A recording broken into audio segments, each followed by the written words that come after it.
Bonjour à tous. Dans cette capsule, nous continuons l'étude de la fonction rationnelle. Nous allons voir l'équation des asymptotes et l'esquisse du graphique. Avec la forme canonique, on a f de x qui est égal à a sur b parenthèse x moins h plus k. La fonction possède une asymptote verticale d'équation x est égal à h. Donc ici, on va avoir asymptote verticale en x est égal à h. La fonction possède une asymptote horizontale d'équation y est égal à k. Donc, on écrira asymptote horizontale y est égal à k. Avec la forme générale f de x qui est égal à ax plus b sur cx plus d. La fonction possède une asymptote verticale d'équation x est égal à moins d sur c. Donc, on l'écrit ici, asymptote verticale x est égal à moins d sur c. La fonction possède une asymptote horizontale d'équation y est égal à a sur c. Donc, on écrira l'asymptote horizontale, c'est y qui est égal à a sur c. Courbure du graphique. Si le a et le b sont de même signe, on dit que la fonction est décroissante. Les deux branches du graphique sont dans le premier et le troisième cadran formés par les asymptotes. On a tracé ici des asymptotes. Et si vous regardez premier et troisième cadran, par rapport aux asymptotes, c'est là qu'on va avoir nos deux courbures. Donc, la fonction, elle est décroissante. Si A et B sont de signes contraires, la fonction est croissante. Les deux branches du graphique sont dans le deuxième et quatrième cadran formés par les asymptotes. Même chose ici, on a tracé des asymptotes. Deuxième et quatrième cadran, c'est là qu'on va avoir nos deux courbures et on voit bien que notre fonction est croissante. Esquisse du graphique. Pour tracer le graphique d'une fonction rationnelle transformée, voici une petite démarche. 1. Trouver la forme canonique à 3 paramètres, beaucoup plus facile. 2. Trouver les équations des deux asymptotes, horizontale et verticale, et les tracer en pointillés. Troisièmement, trouver la valeur initiale et le zéro de la fonction s'il existe. Quatrièmement, trouver la courbure du graphique, donc fonction croissante ou décroissante, avec la valeur initiale et le zéro de la fonction. Cinquièmement, sans être absolument nécessaire, calculer les images des valeurs de x situées près de l'asymptote verticale pour être plus précis. Exemple, si on a f de x est égal à moins 9 sur moins 3x moins 6, moins 4. On met moins 3 en évidence au dénominateur. Ça fait moins 9 sur moins 3, parenthèse, x plus 2, moins 4. Ensuite, on va faire moins 9 divisé par moins 3, ce qui nous donne 3. On met ça au numérateur. En bas, on va avoir x plus 2. Et il ne faut pas oublier le moins 4. Là, on voit que le a est égal à 3, le b est égal à 1, le h est égal à moins 2 et le k est égal à moins 4.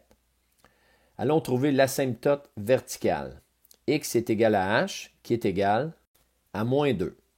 L'asymptote horizontale, y est égal à k, qui est égal à moins 4.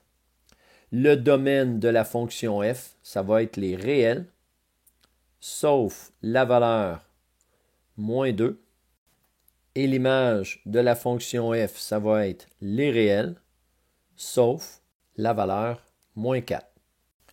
On ajoute un élément ici, les coordonnées du point d'intersection des deux asymptotes. Donc, le point de rencontre de nos deux asymptotes qui va être aux coordonnées HK. Donc, ce point de rencontre-là sera donc aux coordonnées moins 2, moins 4. Maintenant, on va aller calculer la valeur initiale et le zéro de la fonction. f de 0 est égal à 3 sur 0 plus 2. J'ai pris la forme canonique à 3 paramètres. Moins 4. Ce qui nous donne 3 demi moins 4 sur 1. Là, on doit faire dénominateur commun, donc 3 demi moins 8 demi. On obtient à la toute fin moins 5 demi. Pour le 0, on va avoir 0 qui est égal à 3 sur x plus 2 moins 4. En faisant plus 4 de chaque côté, on obtient 4 qui est égal à 3 sur x plus 2. On met le 4 sur 1 Et là, on a une proportion. Alors, ce que je fais, c'est que je vais intervertir les extrêmes. Donc, on va avoir x plus 2 qui est égal, le 4 s'en va en dessous du 3, x sur 2 est égal à 3 quarts.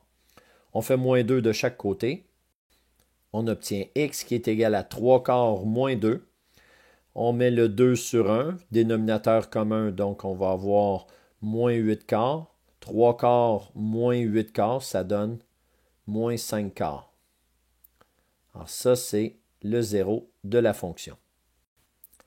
Ici, la fonction est décroissante car a et b sont positifs, de même signe. Le a est égal à 3, le b est égal à 1. On peut maintenant tracer l'esquisse dans le graphique. On va commencer par les deux asymptotes, ensuite les coordonnées à l'origine, et on va tracer nos deux courbures. Je suis venu tracer l'asymptote verticale x est égal à moins 2 et l'asymptote horizontale y est égal à moins 4. Ensuite, j'ai placé l'ordonnée à l'origine qui était moins 5 demi, donc moins 2,5 juste ici. Et l'abscisse à l'origine, donc le zéro de la fonction, qui est moins 5 quarts, donc moins 1,25 juste là. À l'aide de ces deux points, je peux tracer ma première courbure dans le premier cadran formé par les asymptotes, que j'ai fait juste ici. Maintenant, on complète pour la deuxième courbure dans le cadran numéro 3 formé par les asymptotes. Voilà ce que j'ai obtenu. Et maintenant, si on veut plus de précision, on pourrait calculer un point supplémentaire. Donc, disons que je veux calculer f de moins 1. F de moins 1, ça va être 3 sur moins 1 plus 2. Donc, 3 sur 1 moins 4. 3 sur 1, c'est 3. 3 moins 4, c'est moins 1. J'ai donc un couple supplémentaire, le couple moins 1. Donc, je pourrais venir le placer ici dans le plan cartésien. Mais je rappelle que cette opération n'est pas nécessaire si on veut faire une esquisse. Il nous reste à compléter l'analyse. Le maximum de la fonction, c'est plus l'infini. Le minimum de la fonction, c'est moins l'infini. La fonction est croissante en aucun temps, donc ensemble vide. La fonction est décroissante sur son domaine, donc ça va être les réels, sauf à la valeur moins 2, puisqu'on a une asymptote verticale. Quand est-ce que la fonction est positive? La fonction va être positive lorsque ma fonction est au-dessus de l'axe des x. Alors ça, c'est à partir de mon asymptote verticale qui est moins 2. Il n'est pas inclus parce qu'on ne peut jamais toucher à l'asymptote. Jusqu'à la valeur ici qui est le 0 de ma fonction, qui était moins 5 quarts. Le 0 est inclus parce que 0 est un nombre à la fois positif et négatif. Donc, ma fonction va être positive de moins 2 non inclus jusqu'à moins 5 quarts inclus. Quand est-ce que la fonction est négative? Elle est négative lorsque la courbe est en dessous de l'axe des x. Donc, ici, on va avoir deux intervalles. La fonction est donc négative de moins l'infini jusqu'à moins 2 non inclus, puisque c'est une asymptote verticale. Et de notre 0, donc de moins 5 quarts inclus, jusqu'à plus l'infini.